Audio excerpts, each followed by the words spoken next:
Folks, thank you so much for your patience. I hope everybody is staying warm today. This is Liliana Howard, your Professional Development Manager speaking. I will be guiding our agenda today. And I'm going to go ahead and get started with looking to see if we have any partner updates. Please note that we do have several handouts for you. We have the Celebrate Literacy packet. Yes, it is that time again, folks. January provider meeting packet, the professional development packet, and the program assessment packet. All things are going to related to these subjects are going to be touched on today, so you'll want to make sure you have that information in hand and available. It will also be shared on our provider newsletter as well. So I encourage you to make sure that you're signed up for those communications. If you are not signed up, you'll want to contact quality@elc-marion.org and ask to be added to the list, because we have a different, it's called MailChimp. It's a different mailing list, and the normal route of requesting for communications is being updated on our website. So you'll see, can everybody see my screen? Does everybody see the Trucking It to Preschool flyer? I'm about to change it to... Yep, we can see it. All right, I'm about to change it to Celebrate Literacy. I just want to check one more time, see if there's any raised hands from our partners. Going once, going twice. Sold! The platform is now yours, Miss Elizabeth Diola. Thank you. Hi, everybody. Hope you are staying warm in this very chilly winter storm that is so not like us in Florida. My family that's up in Ohio sends all their chilly wishes down here, because now we have it all, from hurricanes to snowstorms. And hopefully you are enjoying the cold weather, because it will go away sooner rather than later. I just wanted to bring you a couple of reminders. So on the screen, and thank you, Lily, for pulling this together for me. I appreciate it so much. Celebrate Literacy Week is next week. Unfortunately, we were not able to order books this year, but I would encourage you, if you have the books that are listed next week, January 27th through the 31st is Celebrate Literacy Week. The topic is constructing the foundation for success. That is the actual official name of the topic. And sorry, I have a weird little flashy thing on my screen. Let me get rid of it. The books that they have chosen, that the state has chosen this year, is called Little Excavator by Anna Dundy. And that's the infant toddler book. And then Dig, Dig, Digging by Margaret Mayo. And that is the preschool age book. And what Lily was able to attach in our packet today is the memo from the Division of Early Learning that talks about these books and why they were chosen and what we do during Celebrate Literacy. So basically, there's a read-in on January 29th at 10 a.m. And if you have these books and you choose to read them to your classes, to the appropriate classes, you can take pictures, as long as you have those releases, tag Just Read Florida in your posts, and tag the coalition in your posts here too, ELC Marion, so that they end up on our Facebook page, and we get to show the really wonderful things that you're doing to support early literacy in your classrooms and to support your VPK programs, actually all age classrooms. We know early literacy starts at birth and prior. So, just read Florida.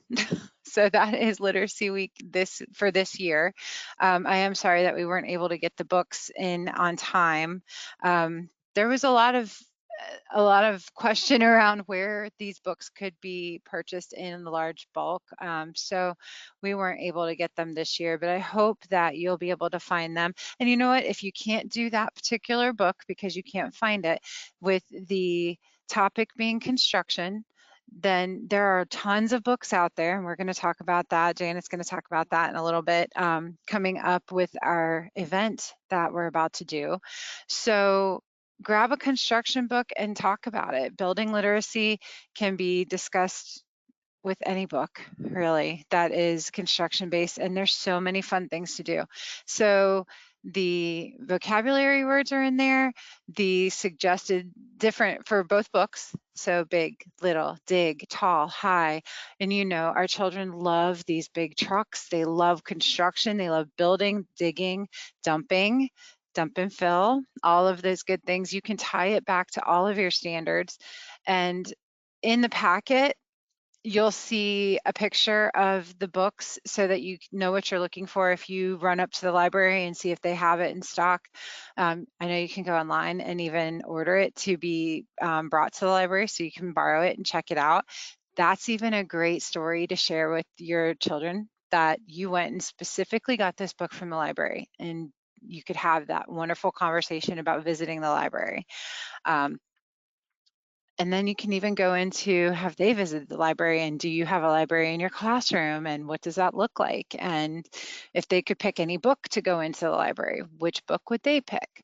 So there's lots of really wonderful activities you can do to celebrate literacy next week and to make it a big event and participate with the statewide activities.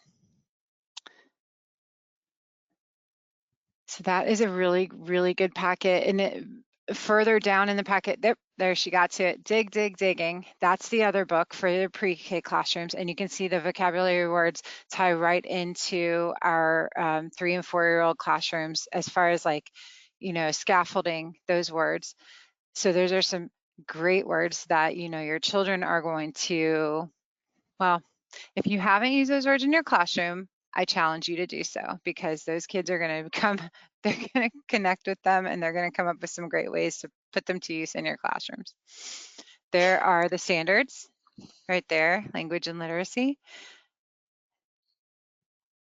So the Division of Early Learning put this packet together to support you, and it is, I love that they put the standards with it, because sometimes we struggle to figure out what are we supposed to do to meet those standards, and this is a really good example of how you can write activities out and then tie the standards back to them for the appropriate ages. Let's see if we have any questions. I just wanted to add that sometimes you can find these books on read alouds on YouTube and stuff. Oh, I know I forgot yeah, about that. yeah, I know we try to stay away from technology, but you know, desperate times call for desperate measures. No, but that's a really creative way to use it though. And sometimes you can find the book being read aloud on YouTube and things like that. Mhm. That's a great idea. Yeah. So I just as a little don't see help any questions. right there. But this packet is available to download in the handouts. Yes. Yes, yes, yes. Okay. Okay, since we don't have any questions, I'm just gonna throw a couple of other announcements in there, Mhm. that I don't have a handout for all of them, but recently I had a discussion with a provider about wraparound rates and what the coalition was reimbursing them for the childcare, for their school readiness program. I wanna encourage you to check out your contract. Go into your provider profile, pull up your contract, look for those rates that are in there, make sure your private pay rates are correct, make sure that you are adjusting, because last year the coalition, through the Division of Early Learning, because we no longer have control over this piece, um, we increased the reimbursement rates for your school readiness program. That went into effect on July 1st. So what we found with one provider, and I let her know that I would make this announcement, because I feel like if one of you is going through something, most likely others are also going through the same thing. So I think it's important, especially when it comes down to your money, and how many things have changed this year as far as like, you know, we no longer have those ARPA grants and things like that. So money is always important, but even more important when other resources go away. So I would encourage you to pull up your contract, make sure you are charging the correct rate for your wraparound care. Parents pay attention to that, and then they end up calling us, and we end up doing research, and we work with you to make sure everything is good. Not only that, but just to make sure that you're able to balance your books correctly and that you know what's coming in and out of your business. So I encourage you to go and check that out. Make sure that your rates are reflected the way you want them to be. And right now, I know Janet's going to talk about updating your profile. This is a really good time to look at that anyway, because you're updating your profile for fiscal year 25-26. Okay, let me see if we have any questions about that. We did cover it in orientations last year before you entered into your contract, and I actually believe we covered it in one of our provider meetings around this time last year as well, that the rates were increasing, the rates that the coalition pays. I don't see any questions. Lily, am I missing any questions?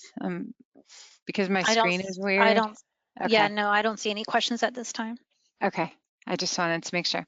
I added one more thing to your handout section because Lily was so nice and left me a blank spot, so I thought I would put something in it.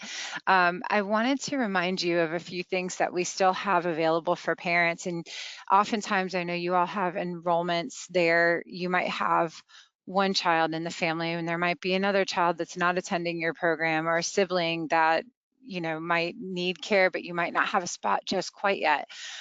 We do offer the Kaleidoscope Play and Learn play group for children birth to 5 and their parent or caregiver. It is a phenomenal play group that really tries to engage the caregiver, whoever's taking care of that child while they're not in childcare or attending any formal education, anything.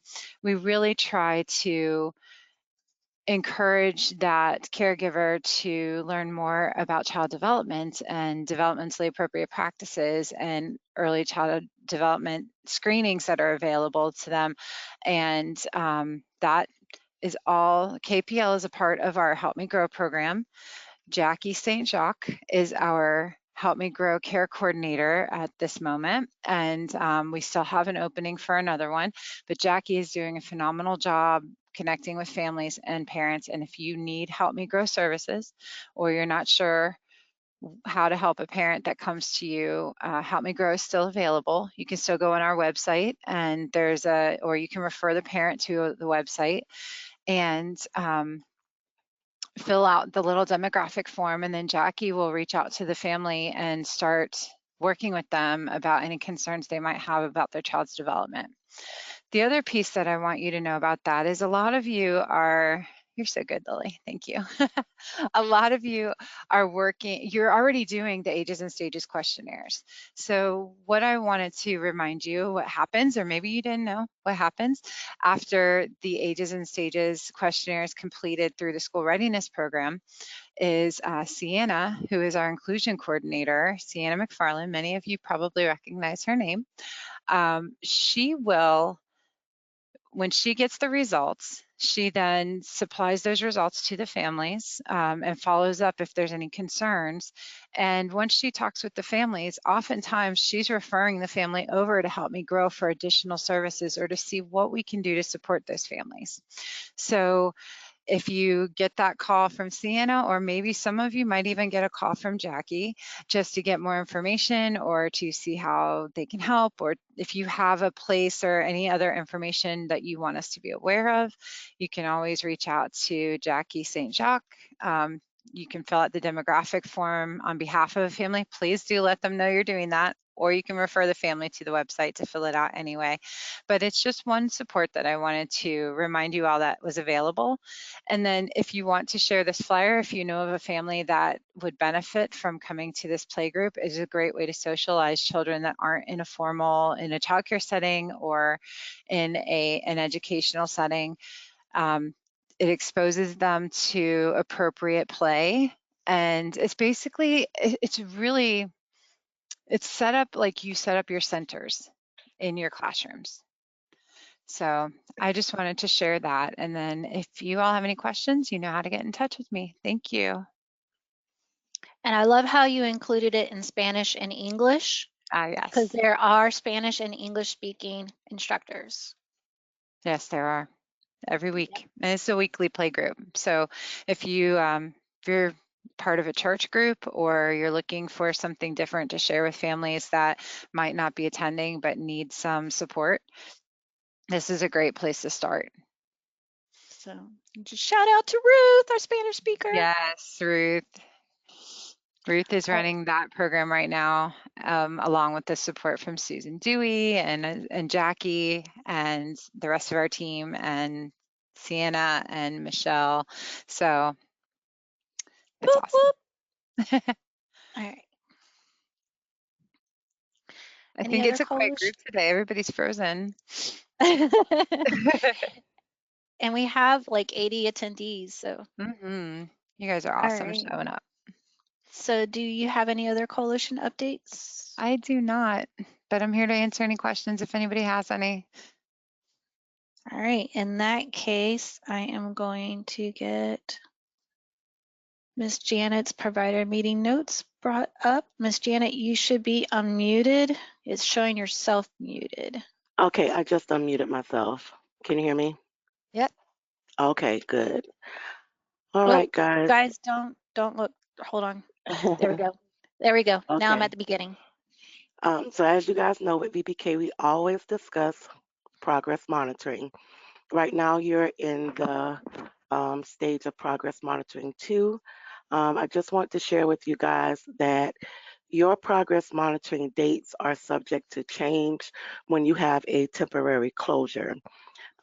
So even if you do not um, make up that day, just the fact that you had a temporary closure will cause your progress monitoring dates to change.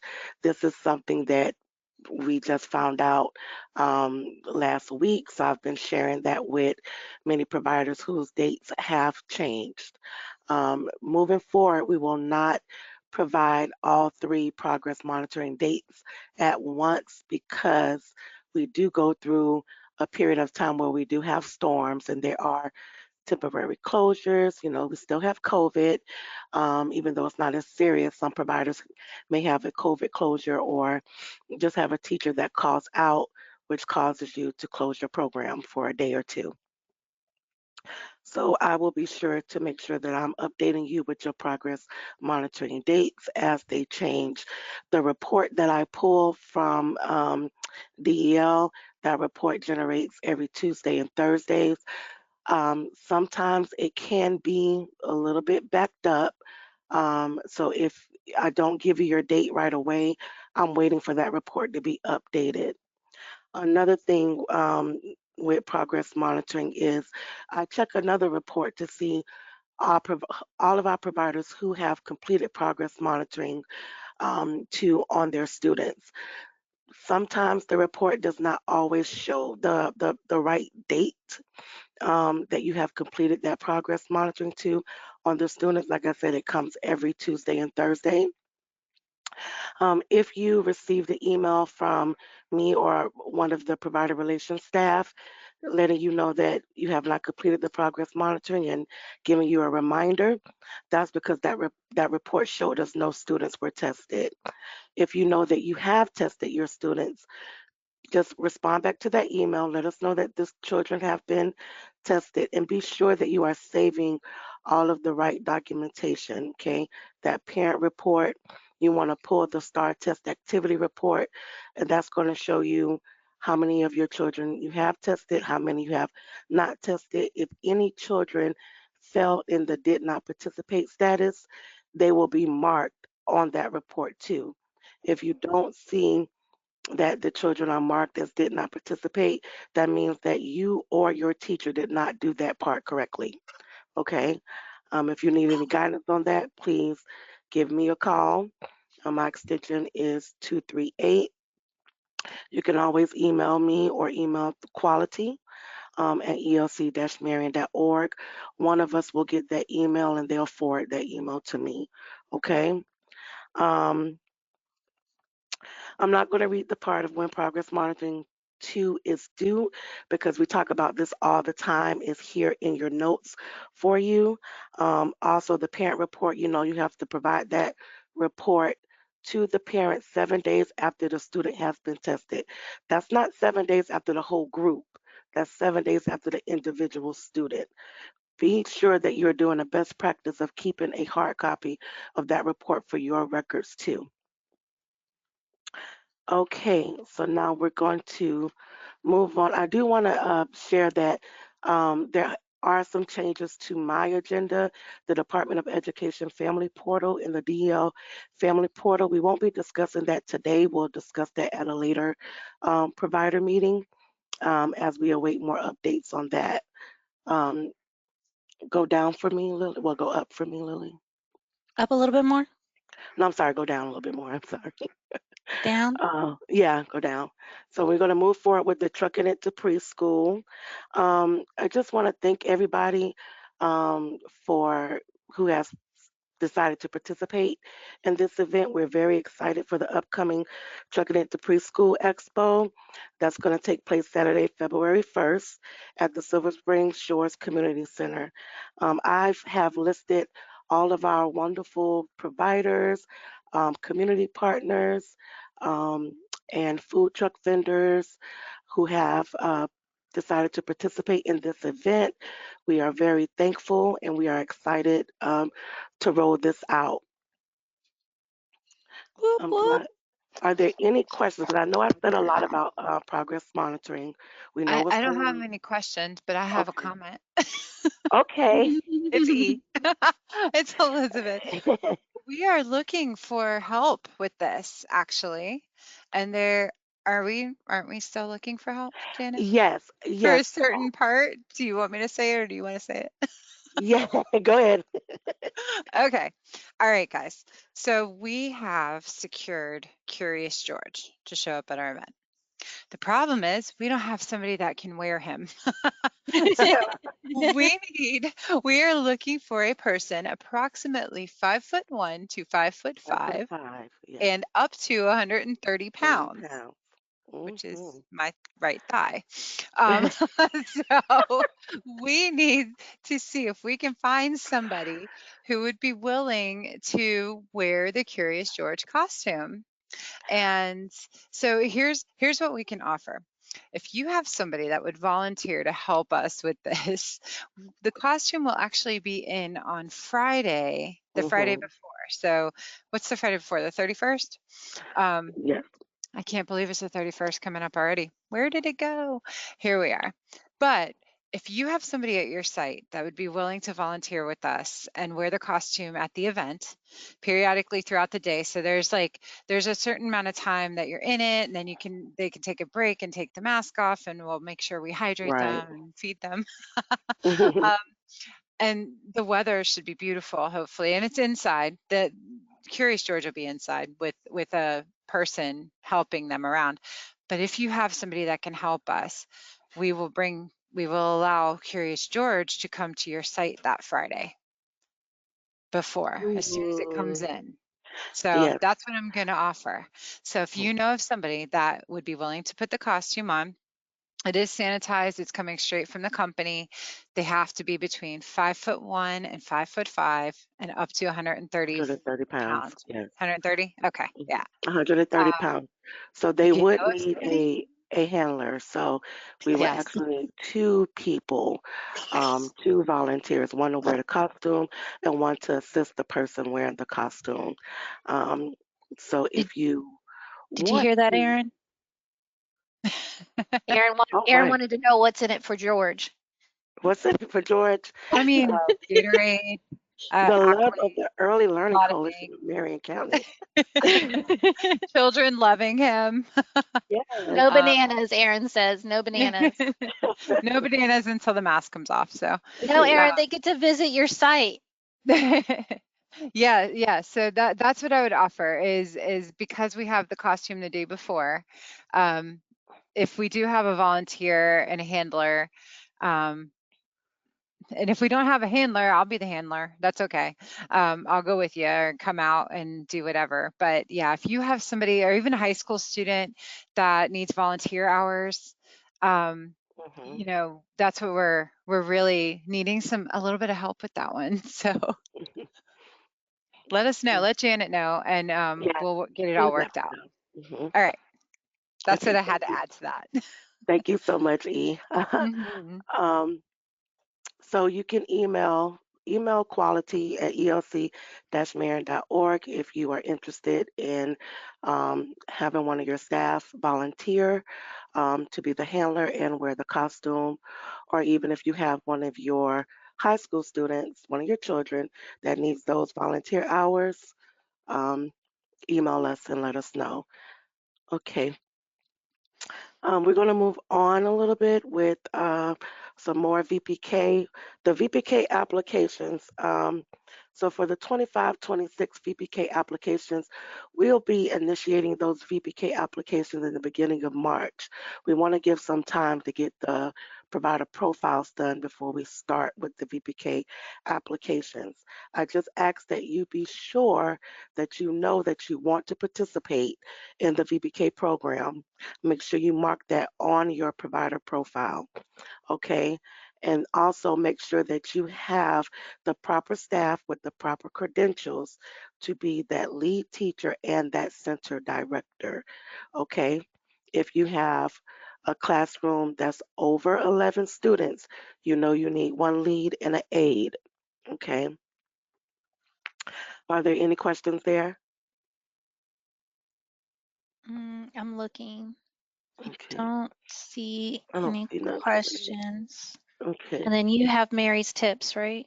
Right. So Mary's mic isn't working, so I'm going to take over for her. Her tip is with the VPK applications, your current applications. If you have closed the classroom or have any inactive classroom and you're not able to remove that classroom from the VPK app, we are asking that you reach out to the provider relations team to let us know so that we can assist you with getting that classroom removed. Another thing is if you have that classroom has already started and you decide that you want to close that classroom, if your class observation has not been completed, you have to let us know before. You have to let us know ahead of time because Melissa has a certain number of classrooms that she has given to the state that say this is the amount of classrooms we have to observe. So we don't want to schedule a classroom observation for you and then in the middle of your 2-week window, you decide that you're going to close this classroom. So we ask that you let us know that you're planning on doing this at least 2 to 3 weeks in advance because there are multiple departments that you have to connect with for that process. Okay, are there any questions in regards to that? Not at this time. Okay, now I can move on to school readiness. I'm gonna hurry up so I can give everybody else time to talk. Okay, with school readiness, the 25-26 provider profiles. They are now available. I want to thank everyone who came out to the provider profile training. It was a great success. A lot of providers learned some new things, some new tips. We are asking that you be sure that you complete your cost of care survey. If you are a contracted provider and seeking to contract for the next program year, you are required to complete that 25-26 provider profile and that cost of care survey. The profile is not 100% complete until the survey is done. And now what they're doing is once you open up that new profile, it won't even let you go to that profile until you complete that cost of care survey. Right now in the queue, we have 55 providers who are in incomplete status. My team will be emailing you, letting you know that your profile is in incomplete status. We will be giving you a due date to submit that provider profile to allow the provider relations team and the compliance team to review the profile and get it approved, okay? Your profile can't be rejected for a number of reasons.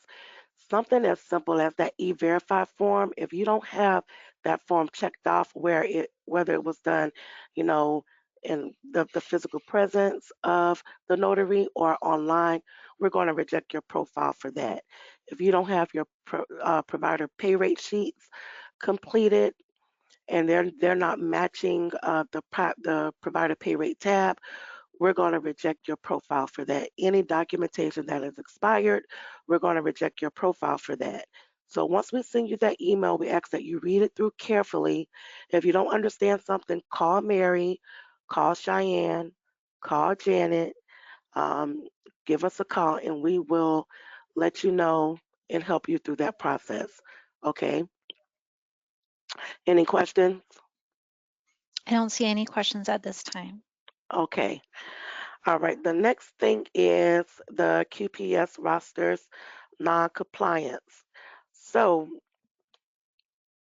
right now we have been experiencing a high number of providers not completing their QPS rosters monthly. Non-compliance notices will be issued to providers who fail to submit their QPS rosters. As I said, a significant number of providers are not completing this step. Completing and submitting the QPS rosters every month is a required step to receive a class assessment. This lets Melissa and her team know who your director is, who your teachers are for each classroom, if you had any teacher changes. Um, so this has to be done every month. A quick tip is when you submit your attendance, go ahead on and go over to the QPS rosters right there on your provider portal and then submit your roster. Okay, the only time you won't submit the roster is if you're in pending composite score. So once Melissa and her team put you in pending composite score, it kind of locks it. So you're not able to submit your monthly rosters. If you don't see in QPS where it says pending composite score, then that lets you know you have to submit this every month. Okay, so we have to hold you accountable for not completing this part because it is in your contract, and we have attached the rule um, in your provider packet. Um, this part of the rule is highlighted for you to read through, and it's letting you know that you have to complete this part. This is how we get the class assessments completed, okay? This is how we know who is who in your classrooms, the ages and care levels of your classrooms and teachers. Are there any questions?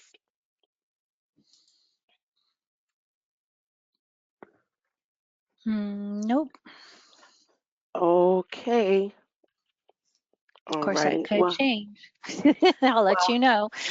I will expect to see a lot of emails from you guys for your progress monitoring. I know All you guys right. have a wonderful day. Okay.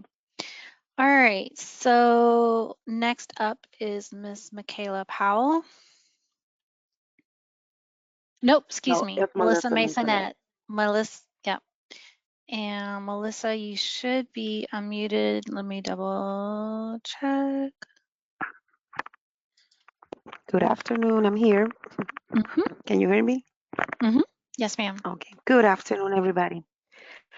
So going back to what was Miss Janet was telling about the QPS, something else, a best practice, every time you submit that monthly roster, if you have made any changes in your classrooms, like one of the teachers, you move her from one classroom to another in your facility, do the same in QPS. Because I've been noticing that when I send the NEET registration, a lot of the providers are coming back with that, oh, but this teacher doesn't work here anymore. No, I closed that classroom. No. And there's changes that you did through all this time before I send you to finish the registration, that if you keep updating that every month, that you need to submit your roster, when it's your time for your registration, it's even easier for you to submit it. And that helped me also knowing the classrooms, because if you close a classroom and it's still showing in there, I'm going to think that I'm going to need to observe that classroom. So that will be a good best practice, like to just keep updating that every month when you submit your roster. Other than that, the assessment, the class observations are running pretty smoothly this year. All the providers are being very cooperative and doing their part when it's time to complete registration and observations. So I'm grateful for all of you guys for everything you guys are doing to make this possible. And going to the VPK apps, like Miss Janice said, try to keep that update. If you have a classroom open, but you don't have any enrollments, contact provider relations and let them know. Because with that being said, there's no way I can go to observe a classroom that is empty, that doesn't have children. So that will be another change when we need to observe classrooms and things like that. But other than that, everything in the program assessment department is going well. So thank you all and just keep yourself warm. Have a good day.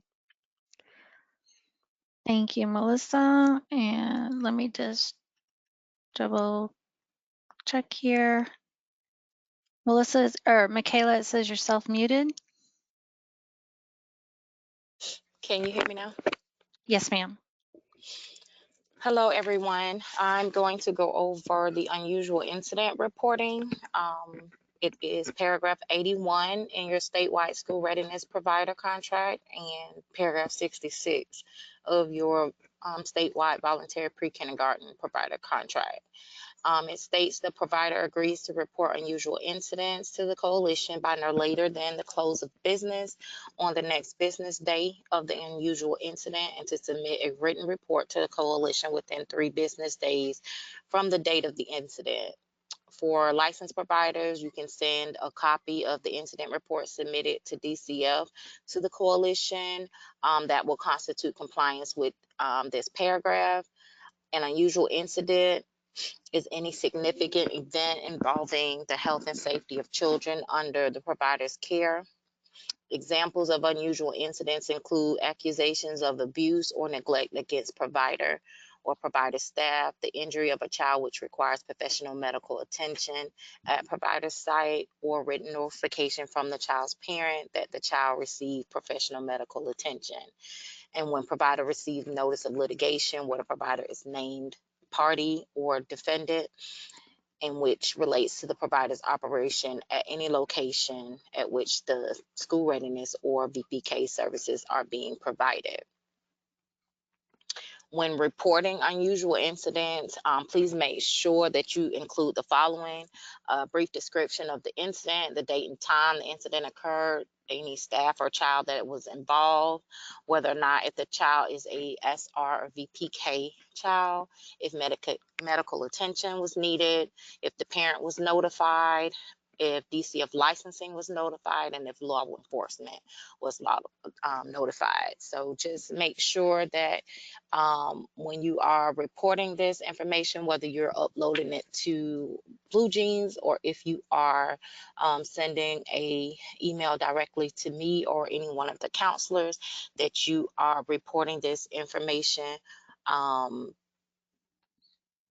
to us by the next business day, and then a full report within 3 business days, letting us know the issue of what happened.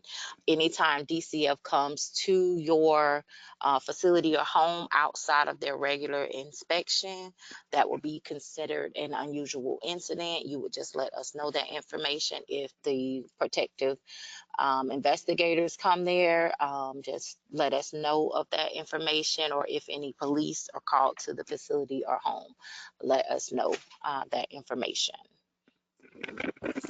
Any questions? I don't see any questions at this time. Michaela? Yeah, nope. Okay. Well, if you do have any additional questions, you can send me an email directly, or any of the counselors in the compliance department, and we will get back to you.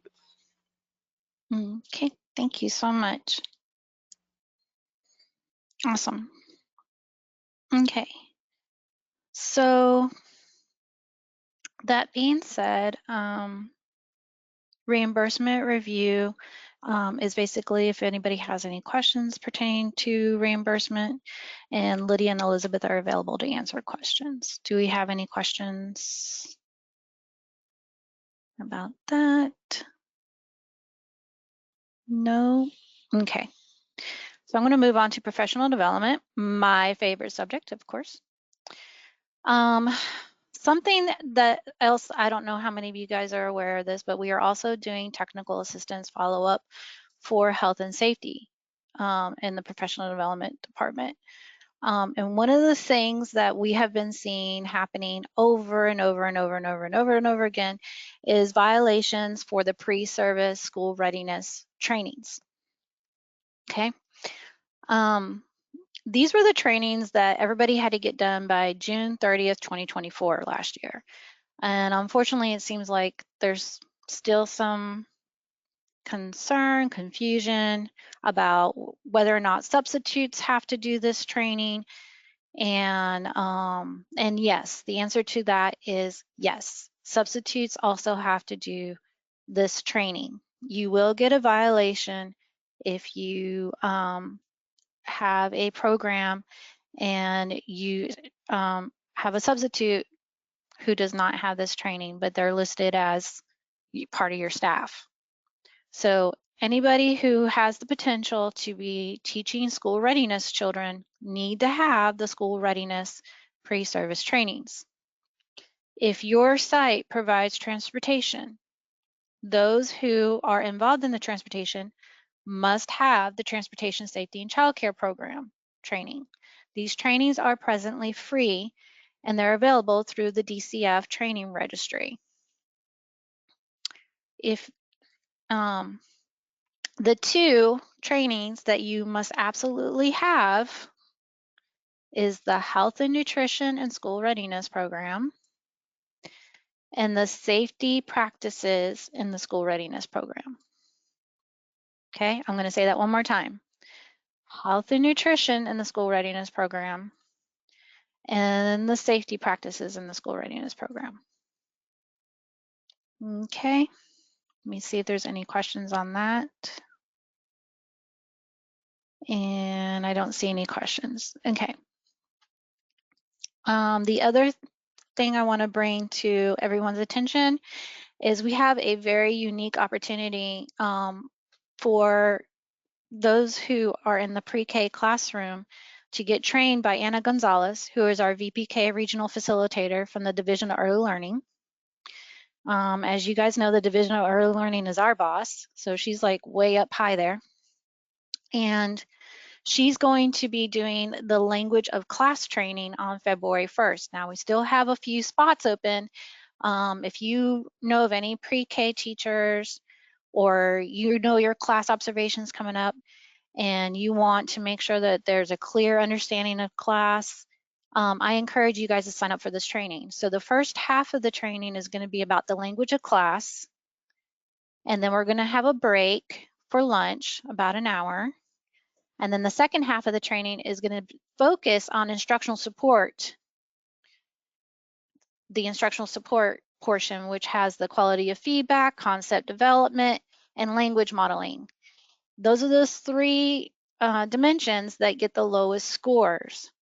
So for those of you who want to beef up your teachers and their class knowledge and help them learn ways that they can incorporate and implement practices in their classroom to support the interactions between themselves and their students, this is a beautiful opportunity for them to get training from Anna Gonzalez, who I like to call the GOAT.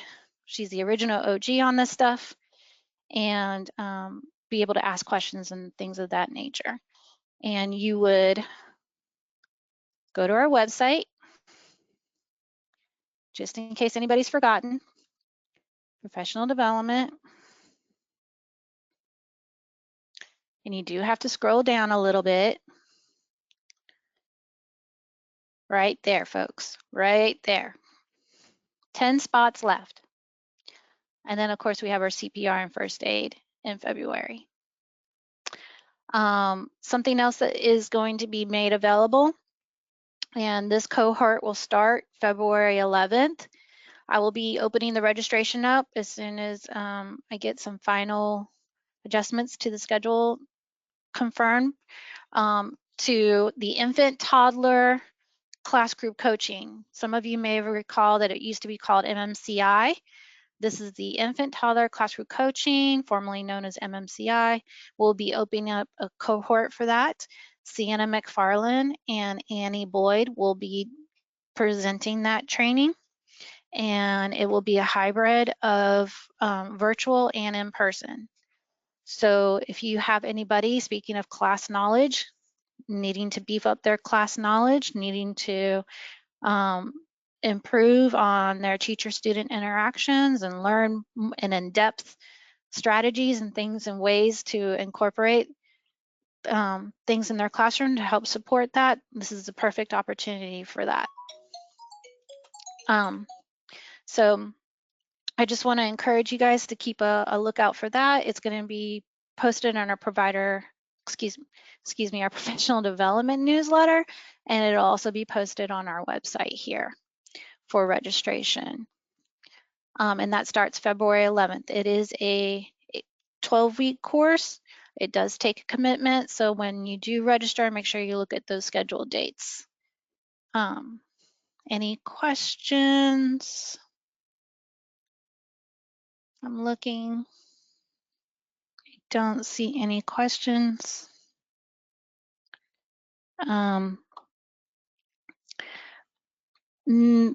The other thing I wanted to talk about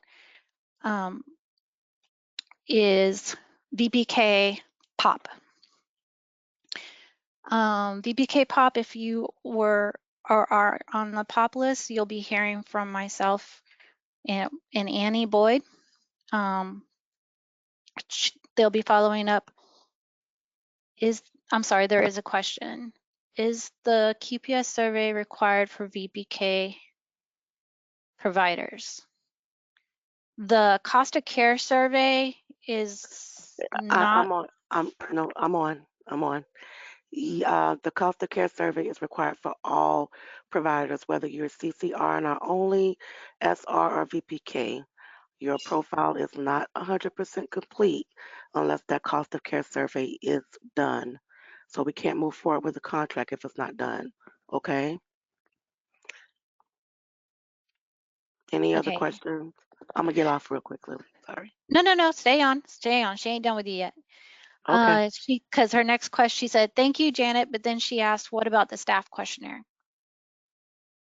Is there a staff questionnaire on the cost of care survey? Yeah, so at this time, we're not able to see that cost of care survey. Only you guys are able to see the cost of care survey. And, the year is not up, so it's just the estimate of, you know,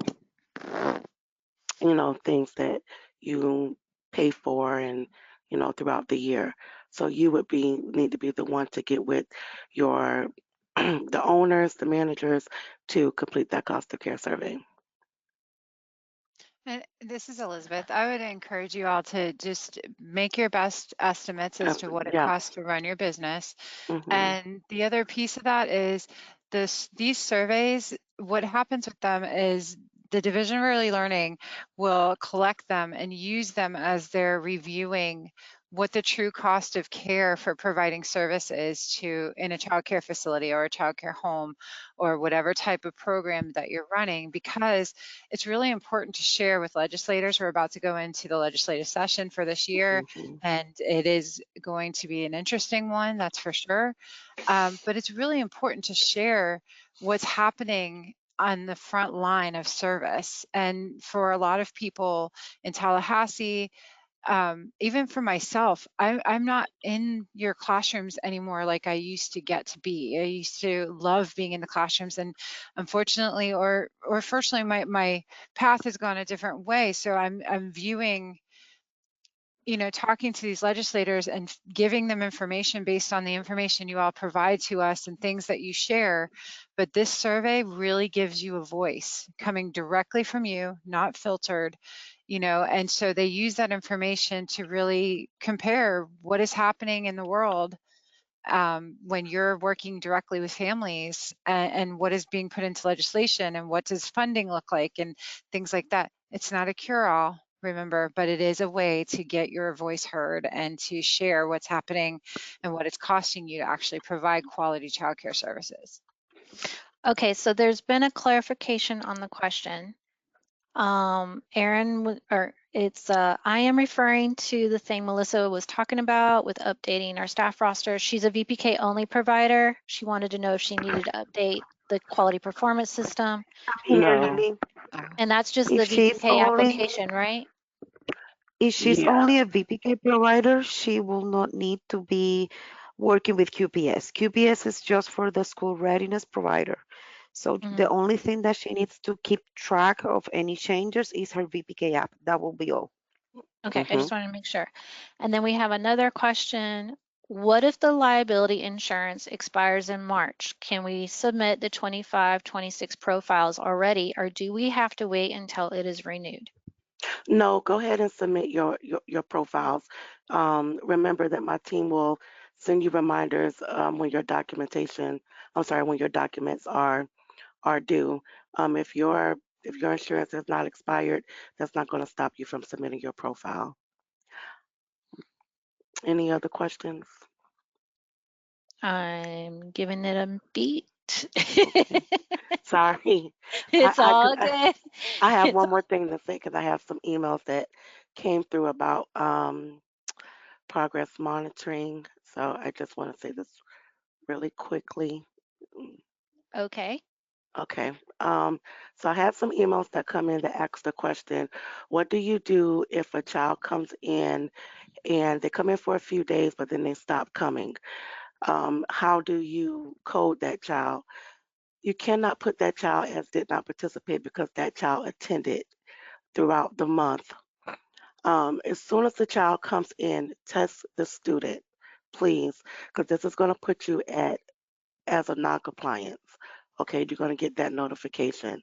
So you know that the child is there, test the child. I know sometimes you want to wait like a week or two to let them get, adjusted to the center and the teachers, but that's actually causing you some harm because the minute that child is signed in, that's when you should be testing that student. Okay, I'm done, Lily. You have the floor back. I'm sorry, It's they all just good. It's all right. I'm checking to make sure there's no questions. Okay, so there's no questions. All right, so one thing I'm good at is pivoting. So can everybody see my screen? This is really important, guys. Everybody see my screen? Can you see the VPK program accountability page from the Division of Early Learning website? Yep, we can see it. Okay, so we're going to be working on with those providers that are on VPK POP and reaching out to them. Some of them already been reached out to by Annie Boyd to try to get that completed and done and try to get it behind us. Now, the next thing that's coming up is the performance metric. And this site tells you the information about what they have so far on the performance metric. And we are in the process of getting trained on how that formula works and stuff. And I will be putting together with my team a training that we can share with you guys once we are confident in the information and how it's going to be rolled out. But for now, what I wanted to let you know that one of the things I've learned is that they're going to be they're reopening the rule for providers on probation and related to VPK. And I just want to encourage you guys, please, please, please attend these rule hearings. Let your voice be heard. This is your opportunity to tell them exactly what it's like in the field while you're there and the things that the challenges you've had. And hey, if we are gonna have providers on probation, can you consider this? And this is where you would go on the Division of Early Learning's website, reports, policy, and guidance, proposed rulemaking, sign up to receive notifications on DEL rulemaking activities. And you just sign yourself up and it lets you know when it's open and when you can attend. So I just want to encourage you guys. I know there's a lot of strong feelings around this subject. I really want to encourage you to let those things be known during this rule hearing so that way when they open up this rule, which is going to happen soon, I'm told, Those things are put in place and taken into consideration because the coalition can't do anything after the rules closed. We're stuck with whatever they give us, and then we have to follow that rule until a new one starts, as the providers on probation are aware of, because we've been doing this for so long. So I just wanted to put that out there, and I hope you guys take advantage of that. One more time, just in case you need to know, go to www.fldoe.org, scroll down, early learning, scroll down, CVPK, program accountability. Over here, reports, policy and guidance, scroll down, sign up to receive email notifications on DEL rulemaking activities.